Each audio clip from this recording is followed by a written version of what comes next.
Tall as fuck here, guys. What's going on? Today, I'm gonna give you guys a full review of this car that I recently owned, and actually, I sold it about I would say a week and a half ago. It's the 2021 BMW M235i Gran Coupe.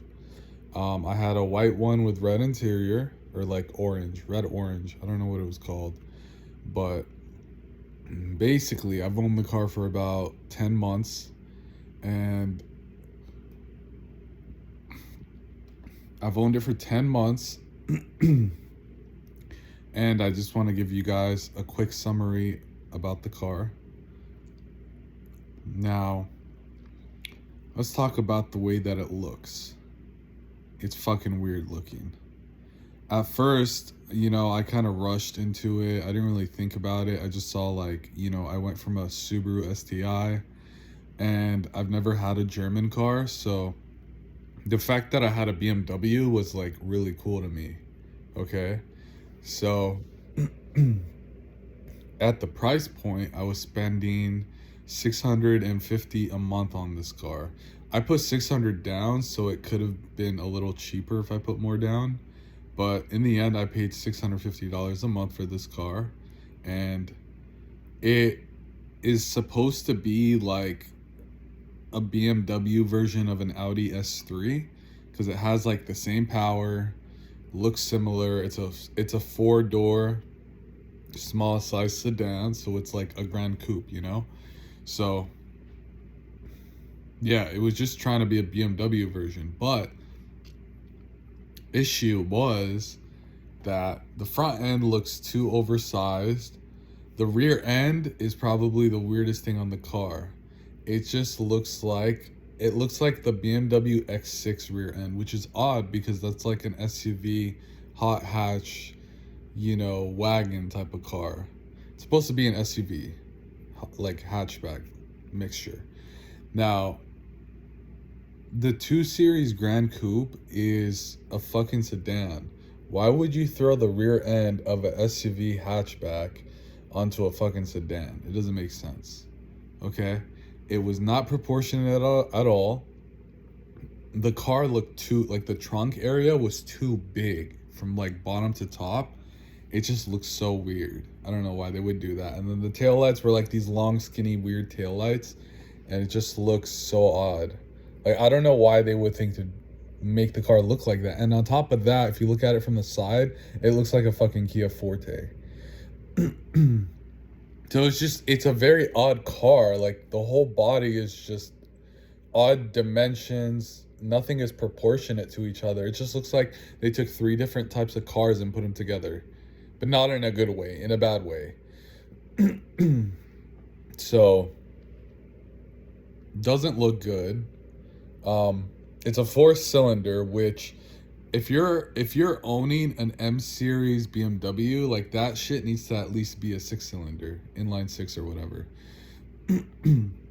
So that's another thing they fucked up on. Now, on top of that, it's an all-wheel drive, and it's not even rear-based all-wheel drive. It's front-based all-wheel drive, which is another odd thing they did. Now,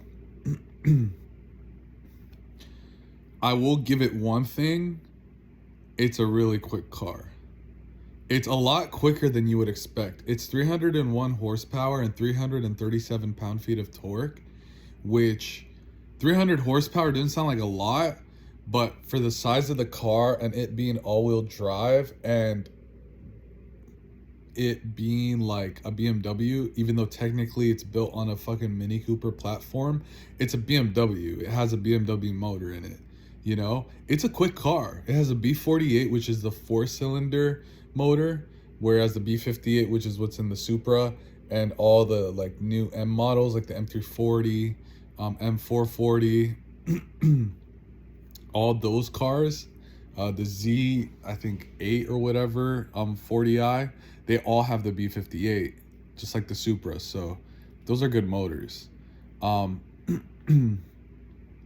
It did 0 to 60 in 4.4 seconds, where On BMW's website it says 4.8, but CarWow and a few other like YouTubers I've seen, they tested that 0 to 60 theory and it was actually 4.4 seconds, which is a really fast car. A car with 300 horsepower doing 0 to 60 in 4.4, that's a pretty quick time, you know? So it performed good. The handling was kind of shitty. I don't really like it. It's weird. It's not really sporty. It's more of just like a daily driver BMW basic car handling. But it's not really a sporty handling car. So I feel like they just put a high horsepower engine or a decent horsepower engine, and then everything else about the car is fucking normal. Like, it says it's M performance and all this shit, but it doesn't feel like that when you actually drive it. It's just fast. 0 to 60 straight line, it's fast, but everything else about the car is not sporty. It's very normal. It's very simple. And honestly, I think for the price, you could get so many better options. That's probably like what I have to say the most about it. It's a waste of money. I got mine 50,000 MSRP, okay? And for around that price, you can get so many better options. Like, rather than getting a 2020 fucking M235 Gran Coupe, you can literally get so many better used cars. I sold my car and I got a fucking M2. It's a 6-speed manual M2. It's not the comp, it's the N55 motor, the OG M2. So it's 365 horsepower, 6-speed manual, and it's a 2018. So it's not the newest thing, but it's new. It's new enough. And especially these cars are very timeless. I feel like they'll still look new in 5-10 years, you know? So yeah, there's just so many different options. You can get an Audi S4, you know, you could get like an older model RS5, like a 2015 or 14.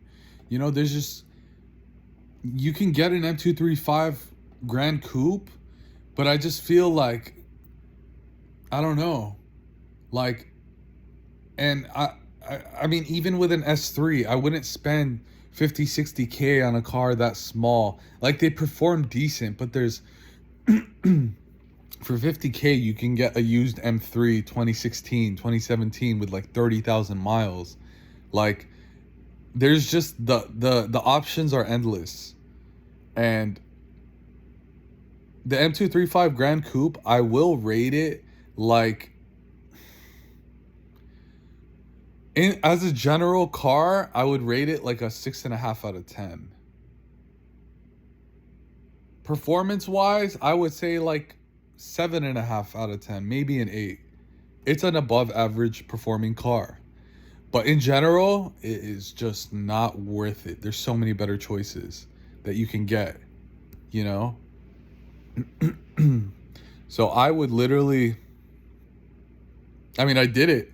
I sold my car and I got an M2. I just got an M2 like 4 days ago. And yeah, it's the N55 version, but I wanted that. I think they sound better and look better in my opinion. I don't really like how the new comps look, like with the wheel setup and, you know, the exhaust note with the S55 motor. I'm not, I mean, I know people say they're better track cars, they handle better, they make more power, and I think the internals are different or whatever. I'm not too sure, but I just think I wouldn't spend that extra money. Like the N55 that I got it for 51,000. It's 2018 and it has 25,000 miles. So it's a good deal. Like if you want to get like an M2 comp, you're going to be spending like at least 15K more than that to get like a good one. One that has like 15 or 20,000 miles. It's a 2019 and up. You're going to spend like 62, 63,000 plus. On mine, I got it for 51, you know? So, I mean, it's good enough. It's more than enough horsepower. I mean, the size of the car, 6-speed manual, it's 51,000. You get 365 horsepower. Like, plus, I think it looks better in my opinion. Plus, it's lighter. Okay? The only difference is it has less horsepower. So, yeah, that's my input on the car, guys. I hope it was deep enough for you guys. I also wanted to say that the M235 Gran Coupe was not spacious at all. Like, if I'm gonna have that small amount of space, I'd rather have a two-door, because a two-door coupe looks better, you know? I typically like to have sedans because they're more not reliable, but they're just better in general, like more space, more of a daily type of car, you know? But yeah, I mean, if I'm gonna have a small amount of space, like, it's just gonna be a coupe, and I feel like it makes more sense. um Also, the newer model, like BMWs, are very small interior. I don't know why. I feel like they shrunk. Like, the newer the models, the smaller the inside gets. Like, it's weird, and the bigger the outside gets. Um, yeah, I mean, I'm 6'4". Obviously, a M235 Grand Coupe is not, a good sized car for me, but it fit me. But like, I fit comfortably. It's pretty comfortable.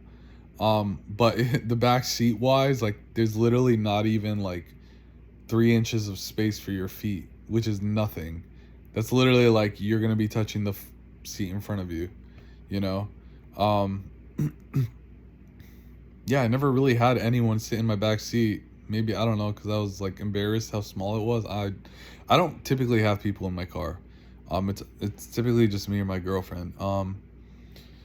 But yeah, and also it was an automatic. I didn't like automatic. I maybe this is biased and I just prefer sticks.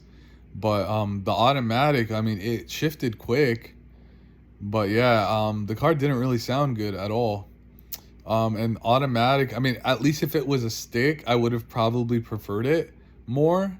But the fact that it was automatic, like, there was just nothing fun about the car. So yeah, I hope you guys enjoyed this video. I'm a little bit like, smoked a little. So I'm being very in-depth with my analysis, and I don't want you guys to think that like, oh, I'm sitting here in bed, it's not a professional interview. But this is like, I've owned the car for a year. So trust me when I say, like, I know the car inside and out. It's not worth it. I don't know why BMW made it. I mean, honestly, if they took the 8 Series, which is a beautiful car, by the way, my girlfriend has it. If they took the 8 Series and they made it miniature and then called it the M235 Grand Coupe, bro, you know how many people would buy this car? Like, I would definitely buy a mini 8 Series. Like, that would look so good.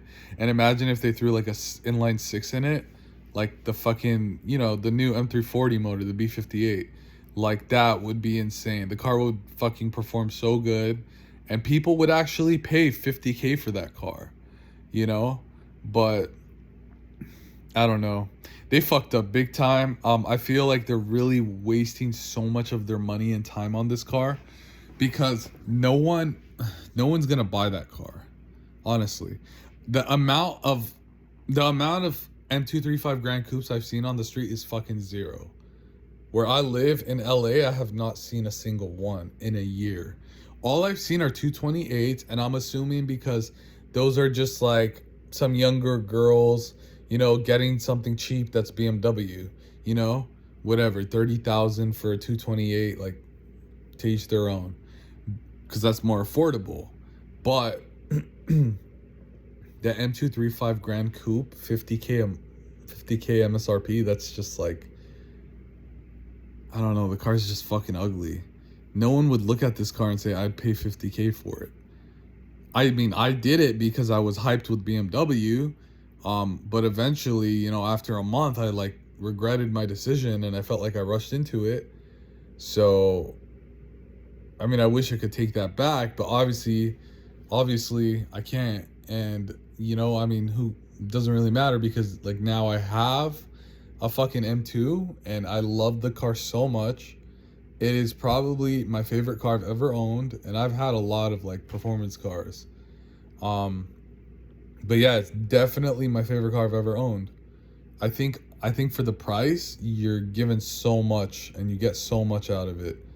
You get a 6-speed manual, 365 horsepower, rear wheel drive, inline 6, single turbo. Like, it's a BMW. It's beefy all around. It's like a wide body, rear end and shit, you know. It sounds so good stock. Like, obviously I want to throw an exhaust on it, but I'm saying for a stock car, like, it sounds so good, you know. And yeah, hope you guys enjoyed this not quick, but because it's 15 minutes, but hope you guys enjoyed this review. I really put a lot of my passion into it, just so you guys can know in depth, like, to avoid this car. Anybody who literally goes on YouTube to research it, look at this video, even though you're not gonna see me say that. Okay, anyways, I'm high. Yeah, avoid this car. That's literally all I can say is avoid it. It's such a waste of money. Waste of fucking money. I'm paying $100 more a month and I have an M2 now. Like, for $100 more than that, you went from a fucking 4-cylinder piece of shit Mini Cooper BMW car to an M2. It's just, yeah. Stay clear of it. That's all I can say. Get yourself a low mileage M2 and you'll be fucking way happier. And yeah, hope you guys enjoyed the review, and I hope you guys don't get the M235 Gran Coupe.